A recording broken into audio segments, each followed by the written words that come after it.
আসসালামু আলাইকুম, আমি আছি আরিফুর রহমান আপনাদের সাথে। আজকে আমাদের আলোচনার বিষয় হচ্ছে পার্সেন্টেজ নিয়ে কিভাবে কত সুন্দরভাবে থিঙ্ক করা যায়। আপনারা যদি পুরো ভিডিওটা এবং প্রত্যেকটা পার্ট ফলো করেন তাহলে দেখতে পারবেন যে পার্সেন্টেজের এটা অনেক একটা বড় অধ্যায়। যেহেতু পার্সেন্টেজের সাথে লাভ ক্ষতি অধ্যায় রিলেটেড, প্রফিট লস মানে লাভ ক্ষতি, তারপর আরও অনেকগুলো এই পার্সেন্টেজ অধ্যায়ের সাথে রিলেটেড। তো এই অধ্যায়টা অনেক বড় একটা অধ্যায়। তার এই অধ্যায়টা যদি পার্সেন্টেজ রিলেটেড অঙ্কগুলো যদি প্রাথমিক লেভেল থেকে বুঝেন তাহলে আমি আশা করি যে আপনার যে কোনো ব্যাংক অথবা বিসিএস রিটেন ম্যাথে আপনি অনেকের চাইতে এগিয়ে থাকবেন। ঠিক আছে, তাহলে আমরা প্রথমে যে বিষয়টা জেনে রাখবো এটা হচ্ছে পার্সেন্টেজ কি। পার্সেন্টেজ হচ্ছে এই যে পার্সেন্টেজ কথাটা, এই পার্সেন্টেজ কথাটা মানে হচ্ছে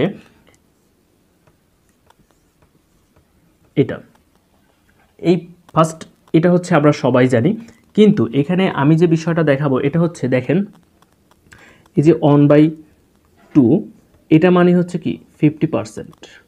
তারপর হচ্ছে 1/4 এটা হচ্ছে 25%। তারপর হচ্ছে 1/8 এটা হচ্ছে এটার অর্ধেক 12.5%।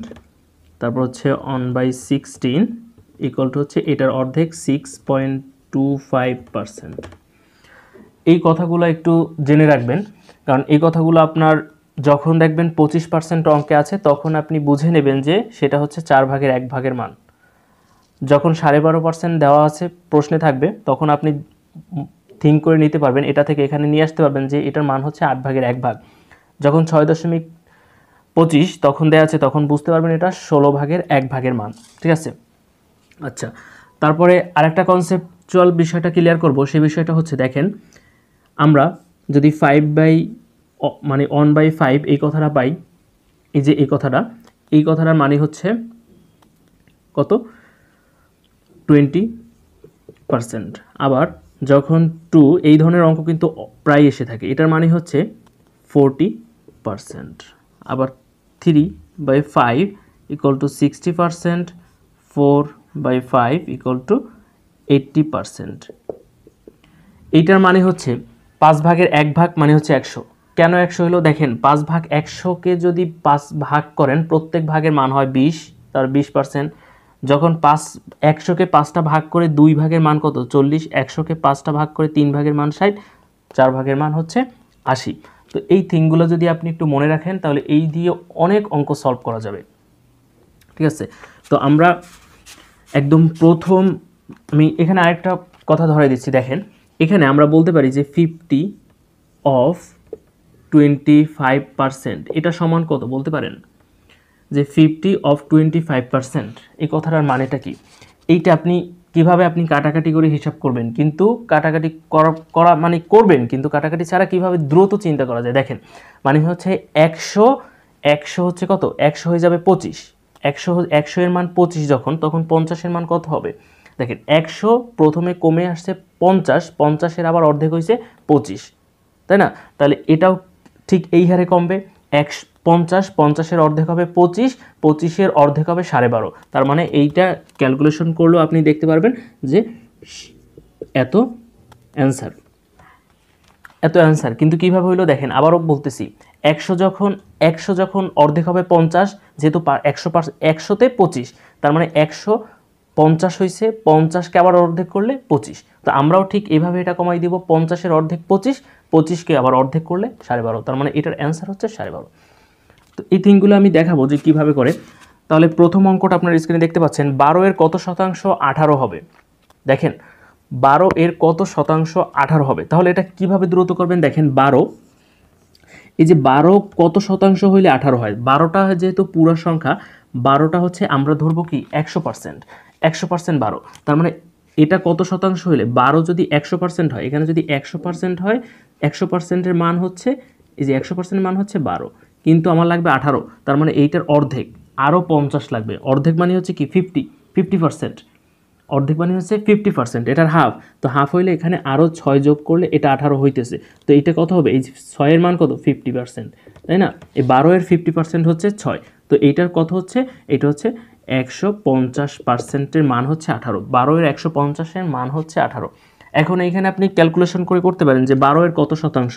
আপনি কি করবেন, 12 অফ এই যে x% ইকুয়াল টু 18, এইটা আপনি এখান থেকেও ক্যালকুলেশন বের করবেন, একই কথা। কিন্তু আপনি যখন এই থিংটা করবেন আপনার দ্রুত নলেজটা অনেকটাই ইনক্রিজ হয়ে যাবে, যে আপনি ফিল করবেন, অঙ্কগুলো ফিল করে করতে পারবেন।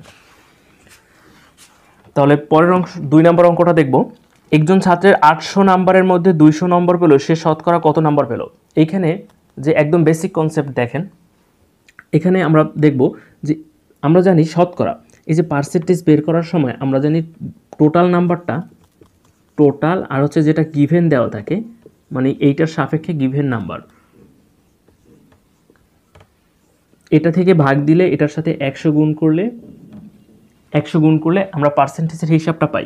তো এইখানে আপনার বলা আছে কি, এখানে বলা আছে 800, তাই না?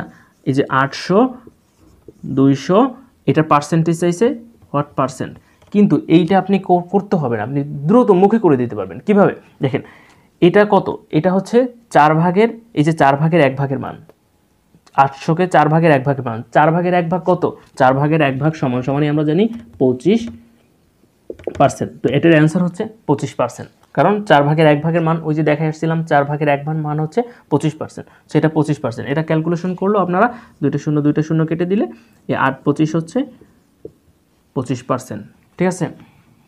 আচ্ছা, তারপরের অঙ্কটা আমরা সলভ করব। পরের অঙ্কটা দেখতে পাচ্ছি, নঈম স্পেন্ড 2700 টাকা, which is 20% of his monthly salary, what is his monthly salary in টাকা।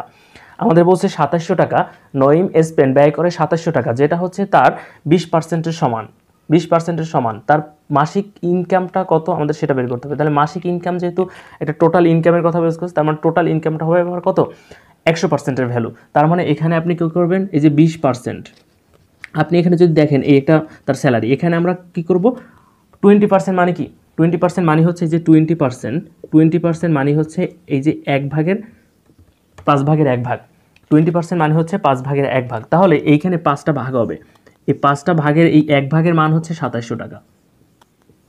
1 ভাগের মান যদি 2700 টাকা হয়, তাহলে 5 ভাগের মান কত, এটার সাথে 5 গুণ, তাহলে 5 গুণ করলে দেখাচ্ছে 5 7 35, 5 2 10, এত টাকা। তার মাসিক ইনকাম হচ্ছে এত টাকা। কিছু করতে হচ্ছে, খুব দ্রুত করবেন এগুলো, এভাবে একটু মাথাটা খাটাবেন, দেখবেন অনেক সুন্দর সুন্দর চিন্তা করা যায়। নিজে বাসায় প্র্যাকটিস করবেন, খাতা কলম নিয়ে চিত্র আর্ট করে দেখবেন যে অঙ্কগুলো কতটা ফিল করে যদি এইভাবে করতে পারেন, তাহলে এটা আরেকটা এটা থেকে সলিউশন করা যায়। দেখেন এই যে 20% ইকুয়াল টু হচ্ছে কত, এই যে এত, ওকে। তার মানে হচ্ছে আমাদের কী বের করতে হবে, 100%-এর ভ্যালু, তার টোটাল ইনকামটা বের করতে হবে। তাহলে 100%-এর ভ্যালু কত, দেখেন এটা হচ্ছে কত, 5 গুণ বেড়ে গেছে, 5 2 100, 5 20 হচ্ছে 100, তো 5 গুণ যখন বেড়ে যাবে এটাও 5 গুণ বেড়ে হয়ে যাবে, এই যে এটা 135 এত টাকা, ঠিক আছে? এই কাটাকাটি করার দরকারই হবে না, অঙ্কগুলো কাটাকাটি যাবেনই না।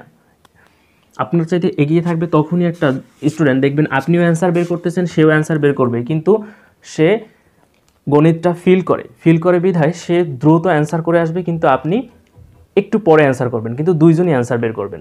আর এই নিয়মগুলো যে সব অঙ্কে ইউজ করবেন এমন না, আমিও বলছি না সব অঙ্কে ইউজ করবেন, কিছু ম্যাথে, কিছু না অনেকগুলো ম্যাথে, আপনি রিটেন বা এমসিকিউতে অনেক ম্যাথে এই ধরনের মানে সিস্টেমটা ইউজ করতে পারবেন। সেটা যদি কন্টিনিউ করেন, দেখেন আপনি বাসায় ট্রাই করেন, দেখবেন নিজেই পারবেন। তারপর বলা আছে, কোনো সংখ্যার 60% থেকে 60 বিয়োগ করলে বিয়োগফল 60% হয়। দেখেন কোনো সংখ্যার 60% থেকে 60 যদি বিয়োগ করা হয় তাহলে বিয়োগফল 60 হয়। এর কথা মানে হচ্ছে এমন একটা সংখ্যা ধরেন যেই সংখ্যাটা হচ্ছে আপনার কি, যেই সংখ্যাটা থেকে 60 যদি বিয়োগ করেন আবার 60ই হচ্ছে, এমন সংখ্যা কি আপনার মাথায় আসতেছে? এমন সংখ্যা একটা হতে পারে যেটা হচ্ছে 120 থেকে যদি 60 বিয়োগ করেন আবার দেখা যাচ্ছে কিন্তু 60ই হচ্ছে, তার জন্য আমরা 120কে ধরে নিলাম। তাহলে এই 120টা কি, এই 120টা কার, 120টা হচ্ছে কিন্তু 60%-এর ভ্যালু। কীভাবে 60%-এর ভ্যালু হলো, কারণ মনে করেন একটা টাকা আছে, এই যে এক্স এর 60%, এই যে এক্সটার 60% থেকে আমরা যদি বিয়োগ করি 60 ইকুয়াল টু আবার 60 হচ্ছে, তাহলে এই এক্সের 60% মানেই হচ্ছে এই সম্পূর্ণ টাকাটা। তাহলে এই সম্পূর্ণ টাকাটাকে যেহেতু আমরা 120 ধরে নিতে পারি, কারণ যেহেতু এখানে যদি 120 হয়, এই যে 120 হয়, এইটা ক্যালকুলেশন করার পরে 120 যদি হয়, যেহেতু আমরা এক্সের মান জানি না, 120 বিয়োগ 60 ইকুয়াল টু 60 হচ্ছে, তার জন্য আমরা 120 মনে মনে ধরে নিলাম। তার মানে 120 কার, 120 হচ্ছে এই যে 60%-এর ভ্যালু। কীভাবে 60%-এর ভ্যালু হলো? কারণ 60% ক্যালকুলেশন করার পর আমরা মনে মনে ধরে নিচ্ছি যে এই যে সংখ্যাটা হচ্ছে 120, তার জন্য এখানে 60%-এর ভ্যালু হচ্ছে 120। তার মানে আমাদের টোটাল সংখ্যাটা বের করতে হবে 100%-এর বের করতে হবে। আমাদের সংখ্যাটা চাইছে, এই সংখ্যাটা কত, এক্স কত। আপনি এভাবে ক্যালকুলেশন করতে পারেন, কিন্তু এভাবে তো আপনি অনেক দ্রুত করতে পারতেছেন না। তাহলে এখানে 100%-এর ভ্যালু কত? 100%-এর ভ্যালু দেখেন এটা কত গুণ, এটা হচ্ছে 2 গুণ, তো এটা 2 গুণ বেড়ে যে 200% হয়ে যাবে, কাটাকাটির দরকার নেই। ওকে, তাহলে পরের অঙ্কটা সলভ করব। পরের অঙ্কটা দেওয়া আছে একটি সংখ্যার 75% এর সাথে 75 যোগ করলে সংখ্যাটি সমান হয়। এখানে কি করবেন আপনি দেখেন, আপনার সলিউশনটা দিয়ে দিচ্ছি আর আমার সলিউশনটাও দিয়ে দেবো যে কতটা দ্রুত কে স্মার্ট পদ্ধতিতে ফলো করে। আপনি স্মার্ট পদ্ধতিতে করতেছেন না আমি স্মার্ট পদ্ধতিতে করতেছি সেটা দেখুন। এখানে বলা আছে কোনো সংখ্যার 75%, তার মানে আপনি যেভাবে করবেন এই যে এক্স অফ 75%, এটার সাথে কি আবার 75 যোগ করবেন, 75 যোগ করার পরে এখানে দেবেন সংখ্যাটি হচ্ছে এই যে এক্স হচ্ছে এক্স। ক্লিয়ার? এটা হচ্ছে আপনি করবেন, কিন্তু আমি করব কিভাবে দেখেন, আমি করব দেখেন এইখানে আমি যদি করি, খুব খুব ভালো করে খেয়াল করেন, এই অঙ্কটা খুব গুরুত্বপূর্ণ। এখান থেকে আপনার অনেকটা গভীরভাবে একটা নলেজ ক্লিয়ার হয়ে যাবে, কনসেপ্ট ক্লিয়ার হবে। দেখেন এখানে আমরা বলতে পারবো যে এই যে 25%-এর ভ্যালু ইকুয়াল টু হচ্ছে 75। সুতরাং 100%-এর ভ্যালু, এই যে 100%-এর ভ্যালু কত, এটা হচ্ছে 3 গুণ বেড়ে যাবে 300। এটাই হচ্ছে অ্যান্সার। এখান থেকে ক্যালকুলেশন করলে অ্যান্সার বের হবে, কিন্তু এটা কিভাবে, এখানে খুবই গুরুত্বপূর্ণ একটা কনসেপ্ট। দেখেন এইখানে এই যে এই এক্স অফ 75% মানে হচ্ছে একটা সংখ্যা বের হচ্ছে, যে কোনো একটা সংখ্যা বের হচ্ছে। এই যে এখানে কিন্তু এই 75% আছে, তার মানে এখানে বাকি কি, যেহেতু টোটাল সংখ্যাটা হচ্ছে এই 100% থেকে এই যে 75, যেহেতু এই 75 আছে, 75% থেকে বিয়োগ দিলে 25%। এই 25% কি, এই 25%-এর কথা কিন্তু নাই, কিন্তু আপনি প্রশ্নের গভীরে যদি যান তাহলে এই থিংটা আপনি আনতে পারবেন। 25% কি, 25% হচ্ছে তার ঘাটতি, তার কি ঘাটতি। যখন এই সংখ্যাটার আবার 75 যোগ করতে হবে তখনই কিন্তু আবার এই সংখ্যাটাই চলে আসলো, এক্সই কিন্তু চলে আসলো। তার জন্য এই এক্স যদি এখানে ঘাটতি কত দেখেন তো, এইখানে হচ্ছে ঘাটতি যখন 25, এখানে কিন্তু এই 75 যখন যোগ করতে হইতেছে তখন কিন্তু এক্স হইতেছে। আবার এই 75-এর সাথে যখন 25 যোগ করা হবে তখন কিন্তু 100 হইতেছে। 75-এর সাথে যখন 25 যোগ করব তখন 100 হয়, আবার 75-এর সাথে এই সংখ্যাটা যখন যোগ করব তখন কিন্তু আবার সেই সংখ্যাটাই হয়। তার মানে এই 100 আর এক্স একই কথা তো, কারণ এক্সই হচ্ছে 100%। তার মানে এই 25%-এর ভ্যালু হচ্ছে এই 75, 25%-এর ভ্যালু 75, সুতরাং 100%-এর ভ্যালু কত 300। কীভাবে, এটা হচ্ছে 3 গুণ বেড়ে গেছে, 3 25 75, সো এটা 3 গুণ বেড়ে 300 হয়ে যাবে। ক্লিয়ার? আর আপনি এভাবেও ক্যালকুলেশনটা করে অ্যান্সার বের করতে পারেন, কিন্তু স্মার্ট কোনটা সেটা নিজেই দেখেন। তারপরের অঙ্কটা আমরা সলভ করব। পরের অঙ্কটা বলা হচ্ছে কোনো পরীক্ষায় এ প্লাস পাওয়ার জন্য 80% নাম্বার প্রয়োজন, অনুরূপ 25 নাম্বার পরীক্ষায় এ প্লাস পেতে কত নাম্বার প্রয়োজন। যেহেতু এটা প্রথম পার্ট তার জন্য একদম বেসিক লেভেলের আলোচনা করতেছি, আশা করি এর পরের পার্টগুলো আরেকটু জটিল করব। যাদের মোটামুটি একদম খুব সহজ মনে হচ্ছে তাদের জন্য এটা না, তারা পরের চ্যাপ্টারগুলো দেখে নেবেন, মানে পরের পার্টগুলো দেখে নেবেন। এটা একদম বেসিক লেভেলে যারা, তাদের জন্যই শুরু করলাম। এখানে বলা হচ্ছে কোনো পরীক্ষায় এ প্লাস পাওয়ার জন্য 80% নাম্বার প্রয়োজন, অনুরূপ 25 নম্বরের পরীক্ষায় এ প্লাস পেতে কত নাম্বার দরকার। দেখেন 80% নাম্বার মানে 80% কি, আমরা জানি যে 80% হচ্ছে এই যে 100 যখন থাকবে তখন হচ্ছে 80, 100-তে 80 হচ্ছে লেটার মার্কস। তার মানে 25-এ কত, 25-এ লেটার মার্কস চাইতেছে। তার মানে 25 কত হবে, 25-এ দেখেন তো এটার সাথে এটা সম্পর্ক কি বলতে পারেন, 4 গুণ কমে 25 হয়ে গেছে। 100 4 গুণ কমে 25 হয়ে গেছে, তো 80 4 গুণ কমে 20 হয়ে যাবে। তো এইটাই হচ্ছে অ্যান্সার, এইটাই হচ্ছে কি লেটার মার্কস। এটা আমি তো এখানে করিয়ে দিছি, কিন্তু আপনি যখন এই জিনিসটা বুঝবেন তখন কিন্তু আপনি খাতাও ইউজ করবেন না, পরীক্ষায় মুখে মুখে অ্যান্সার করে আসবেন। এই যারা অ্যান্সার করে মুখে মুখে তারা কীভাবে করে, তারা কি জাদু জানে না? জাদু জানে না, আপনার মতোই আমার মতোই, কিন্তু তারা হচ্ছে এই ফর্মুলাগুলো ইউজ করে, সূত্র মুখস্থ করে না, তারা অঙ্কটা ফিল করে, এর জন্যই পারে। আচ্ছা, তারপরের অঙ্কটা দেখব। এই কনসেপচুয়াল বিষয়টা খুব ভালো করে বোঝেন। এখানে কিন্তু এই অঙ্কগুলো অনেকের সমস্যা হয়। দেখেন এখানে 30% অফ 10 ইজ 10% অফ কত, স্ক্রিনে যেটা দেখতে পাচ্ছেন 30% অফ 10, এখানে বলা আছে 30% অফ 10 ইকুয়াল টু হচ্ছে 10% ইজ কথা বলা আছে, তার জন্য ইজ এখানে এক্স ধরে নিলাম আমরা, যেহেতু জানি না। এই রকমের অঙ্ক আমি কয়েকদিন আগে একটা পোস্ট করছিলাম, তো কয়েকজনে কমেন্ট করছেন যে এই অঙ্ক বুঝতে পারেন নাই। এইখান থেকে জিনিসটা হিসাব করেন। দেখেন তো এইটা আমি অঙ্কটা করানোর আগে একটা বিষয় আপনাদের খেয়াল করে দিচ্ছি, কারণ এই অঙ্ক এই ফর্মুলাটা ইউজ করে যে কীভাবে সমান হয়, ফর্মুলাটা অনেক ধরনের অঙ্ক রিটেন সলিউশন করতে হবে। এখানে যখন 30% তখন কিন্তু সংখ্যাটা কিন্তু ছোট, আবার এখানে যখন 10% তার মানে আপনাকে ধরে নিতে হবে এই সংখ্যাটা অবশ্যই বড় হবে।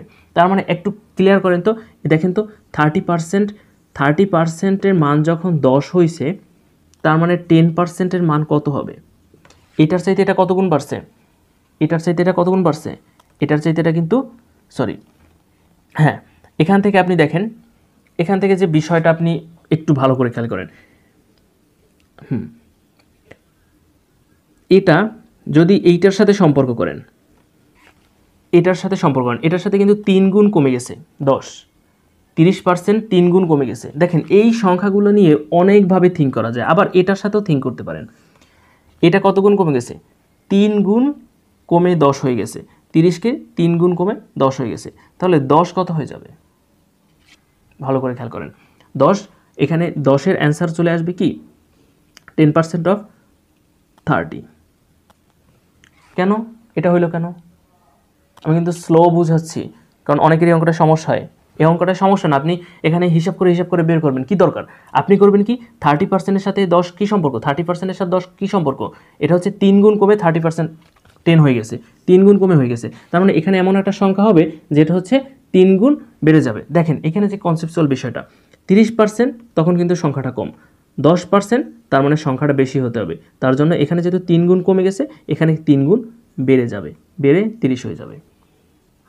এই কথাটা কিন্তু পার্সেন্টেজের, অন্যগুলো সবগুলোয় কমাই দেন কোনো সমস্যা নেই, পার্সেন্টেজের এই একটা ঝামেলা।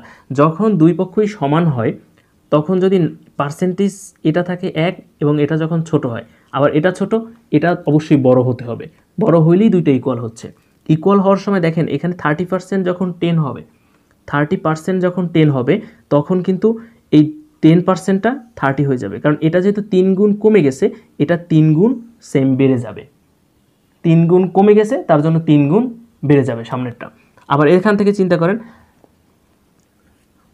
আশা করি বুঝতে পারছেন, এটার অ্যান্সার 30%। আচ্ছা, তারপর এটা হচ্ছে 30% অফ 140, খুব ক্লিয়ার করেন, দেখেন 140 ইকুয়াল টু হচ্ছে কত 30%, তাহলে 84 এটা ইকুয়াল টু কত হবে? এটার সাথে সম্পর্ক কি বলতে পারেন? এটার সাথে সম্পর্ক হচ্ছে 6 গুণ বেড়ে গেছে, এটা 6 গুণ বেড়ে 840 হয়েছে, তো এটা 6 গুণ বেড়ে কত হয়ে যাবে? এটা 6 গুণ কি বেড়ে যাবে? দেখেন তো এটা 6 গুণ বেড়ে যাবে না, কারণ এই সংখ্যাটা হচ্ছে কি ছোট, তার জন্য এই পার্সেন্টেজটা বড়। যখন এই সংখ্যাটা যেহেতু তারা ইকুয়াল, এই দুইটার যা মান বের হবে সেটা কিন্তু ইকুয়াল, আমাদের প্রশ্নে বলা আছে 30% of 140 equal what percent of 840, তার জন্য দুইটা ইকুয়াল, যেহেতু ইকুয়াল হলে কী করতে হবে 140, আমরা এটা ধরে নিচ্ছি 140 যখন 30%, তার মানে দেখেন এটার সাথে যেহেতু 6 গুণ বেড়ে 840 হয়েছে, পার্সেন্টেজটা কী হবে? পার্সেন্টেজটা ঠিক 6 গুণ কমে 5% হয়ে যাবে, পার্সেন্টেজটা কিন্তু কমে যাবে, পার্সেন্টেজটা বাড়ানো যাবে না, কারণ টাকা যখন বেশি, টাকা বাড়ছে তো পার্সেন্টেজ কমছে, টাকা যখন বাড়ছে এটা টাকার হিসাব করতে পারেন, টাকা যখন বাড়ছে তখন পার্সেন্টেজটা কমছে। ক্লিয়ার? আবারও একটু ভালো করে বুঝেন, পিছনে টেনে ভিডিওটা আবার বুঝে নেন। পরের অঙ্কটা দেখব, হোয়াট পার্সেন্ট অফ 8 ইজ 2, এখানে খুবই গুরুত্বপূর্ণ বিষয়। ইংরেজি প্রশ্নে সাধারণত যদি কারো পিছনে অফ থাকে তাকে নিচে বসিয়ে দিতে হয়, শুধুমাত্র কখন? সব অঙ্কে না, শুধুমাত্র যখন পার্সেন্টেজ বের করতে হবে। হোয়াট পার্সেন্ট আমাদের প্রশ্নে বলা আছে হোয়াট পার্সেন্ট, তাহলে হোয়াট পার্সেন্ট তখন এই ধরনের প্রশ্নে পার্সেন্টেজের হিসাবটা যখন বের করতে বলবে তখন যার আগে অফ থাকবে তাকে আমরা নিচে বসিয়ে দেব। ক্লিয়ার? তাহলে কি করব? এখানে দেখেন 2কে আমরা নিচে বসিয়ে দিলাম, যেহেতু এখানে বসে না, এখানে 8 8-এর আগে অফ আছে, তো 8 নিচে বসিয়ে দিলাম 2 ইন্টু 100 পার্সেন্টেজ, যেহেতু 100 হচ্ছে পার্সেন্টেজ। এখন এইটা কিভাবে আসলো আমি একটু দেখিয়ে দিচ্ছি। এখানে বলছে হোয়াট পার্সেন্ট, এখানে মনে করি x% অফ 8 ইকুয়াল টু হচ্ছে 2 ইজ 2, সো ইকুয়াল টু 2। তাহলে এই 8 কোথায় যাবে? 8 কিন্তু নিচে চলে যাবে। 8 এখানে ভাগ হয়ে নিচে চলে আসছে। এখানে পার্সেন্টেজ যেহেতু 100 ছিল, এই 100টা গুণ হয়ে উপরে চলে আসছে। ক্লিয়ার? তাহলে এই কথাটাই তো আমরা এটা লিখছি।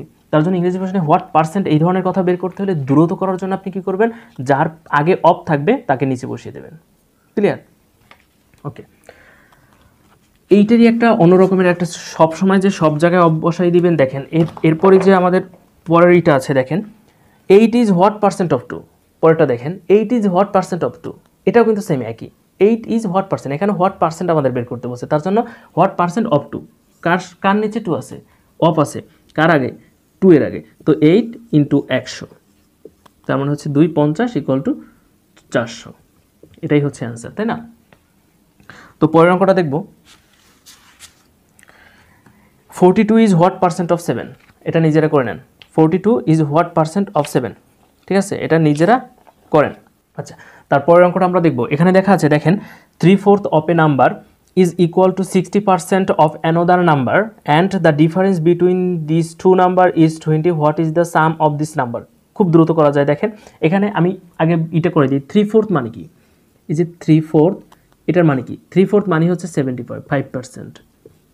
3/4 কথাটার মানে হচ্ছে 75%। কিভাবে?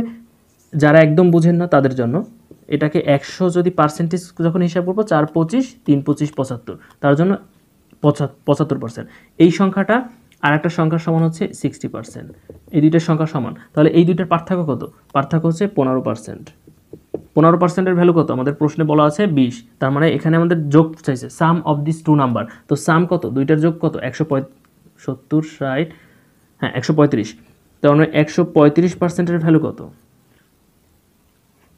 15 30 30 120 107, হ্যাঁ 120 8। তার মানে এটা হচ্ছে 8 গুণ। তার মানে এটা 8 গুণ হয়ে যাবে না, এটা হচ্ছে 9 গুণ। তো 8 গুণ না, 9 15 135, 9 গুণ। তার মানে এটা 9 গুণ বেড়ে যাবে 180। তার মানে এটা হচ্ছে আপনার অ্যান্সার। ক্লিয়ার? দ্রুত করবেন। কীভাবে এটা হইলো? 15% 135% কত গুণ? এটা হচ্ছে একদম 135 হয়েছে, এটাকে 9 গুণ করলে 135 হয়। তো এই 20টাও 9 গুণ হয়ে যাবে 180। তার মানে এই সাম অফ দিস নাম্বার হচ্ছে 180। এই দুইটা সংখ্যার যোগফল হচ্ছে, এই দুইটা সংখ্যার যোগফল হচ্ছে 180। ক্লিয়ার? আচ্ছা, এইটা আপনি রিটেন সলিউশনটা যদি বের করতে চান, দেখেন 75%, এই 3/4 কথাটা দিয়ে একটু ঝামেলা। 3/4 মানে হচ্ছে 75%। দ্রুত বললে আপনি মুখে মুখে অ্যান্সারটা করতে পারতেছেন, কিন্তু আপনি যদি এটা রিটেন সলিউশন করেন, আমি রিটেন সলিউশনটা দেখাই দিচ্ছি। দেখেন আমরা ধরে নিই যে let this number is x, যে 3/4 অফ দিস নাম্বার। এখানে কিন্তু সেম নাম্বার, অ্যানোদার নাম্বার। আচ্ছা, অ্যানোদার নাম্বার, তাহলে কি হচ্ছে, যেহেতু ডিফারেন্স বলছে, এখানে যেহেতু এক্স হবে, অ্যানোদার নাম্বার কি হবে? X plus 20। এক্স প্লাস 20 কেন হবে? এক্স প্লাস 20 হচ্ছে যেহেতু ডিফারেন্স, দুইটার সংখ্যার পার্থক্য, একটা যদি হয় এক্স আর একটা হবে কি এক্স প্লাস 20, একটু বেশি, যেহেতু ডিফারেন্স বলা আছে। তো দুইটা ধরে নিলাম। তাহলে একটার কাছে কি আছে? 3/4 অফ দিস নাম্বার, এটার হচ্ছে 3/4 আমরা ধরে নিলাম। এই যে 3/4, এই যে এক্স, আমরা এখানে এক্স দিয়ে দিলাম। এই নাম্বারটা আর এই নাম্বারটা, তাহলে এখানে হচ্ছে 70%। এই যে এক্স প্লাস 20 অফ 60%, এই দুইটার বিয়োগ করলে কত হবে? 20 হবে। কনসেপ্ট ক্লিয়ার করেন। যদি সমস্যা হয় তাহলে দেখে নেন। এই দুইটার পার্থক্য, না সরি, এখানে তো একটু ভুল হয়েছে। এখানে যেহেতু প্রশ্নে বলা আছে ইকুয়াল, তার জন্য এই দুইটা ইকুয়াল। ওকে, কারণ প্রশ্নে বলা আছে ইকুয়াল, তো এই দুইটা হচ্ছে ইকুয়াল। এই 3/4 of this number x equal to, এখান থেকেও যদি এক্স বের করেন, দেখেন এক্স বের করলে এই এক্সের মান হচ্ছে 180 হবে। তাহলে এইটা স্মার্ট পদ্ধতি না? আপনি যখনই দেখবেন যেহেতু 3/4 মানে হচ্ছে 75%, ইকুয়াল টু হচ্ছে 60%, যেহেতু এটার দুইটার পার্থক্য কত? দুইটার পার্থক্য হচ্ছে 15%, এই 15%-এর ভ্যালু 20, তার মানে আপনার যোগ চাইছে, দুইটার সংখ্যার যোগ চাইছে। তো এখান থেকে কিন্তু এক্সের মান 180 বের হবে না, দুইটা যোগ করে তারপর এখানে একটা সংখ্যা বের হবে, যোগ দিয়ে এখানে এই 20 যোগ করে তারপর এই 180 হবে। তার মানে এখানে হচ্ছে এখানে এক্স এর মান একটা বের হবে, এক্স এর সাথে 20 যোগ করলে আর একটা মান বের হবে, এই দুইটা যোগ করার পর 180 হবে। ক্লিয়ার? কিন্তু এইখানে হচ্ছে আপনার কি করছি, এই দুইটা সংখ্যার যোগফল চাইছে, আমাদের প্রশ্নে চলছে what is the sum of this two number. তো এই দুইটা সংখ্যার যোগফল হচ্ছে 135। তো 135%-এর একসাথে ভ্যালু এটা হচ্ছে 9 গুণ, তো এটা 9 গুণ 180 হয়ে যাবে, এটা অ্যান্সার। এখন এইটুকু লিখে খুব দ্রুত সহজ পদ্ধতিতে করা যায়, এটা স্মার্ট পদ্ধতি নাকি এটা স্মার্ট পদ্ধতি আজকে? আচ্ছা, তাহলে আজকে পর্যন্তই। নেক্সট পার্টে আরেকটু হায়ার লেভেলের অঙ্কগুলো করিয়ে দেব। আশা করি অনেক সহজ পদ্ধতিতে কিভাবে খুব দ্রুত করা যায়, আপনি কিভাবে এই মেথডগুলো কিভাবে জবের পরীক্ষায় কিভাবে ইউজ করবেন সেই পদ্ধতিগুলো দেখিয়ে দেবো। আশা করি ভিডিওগুলো দেখে অনেক উপকৃত হবেন। তো ধন্যবাদ সকলকে সাথে থাকার জন্য।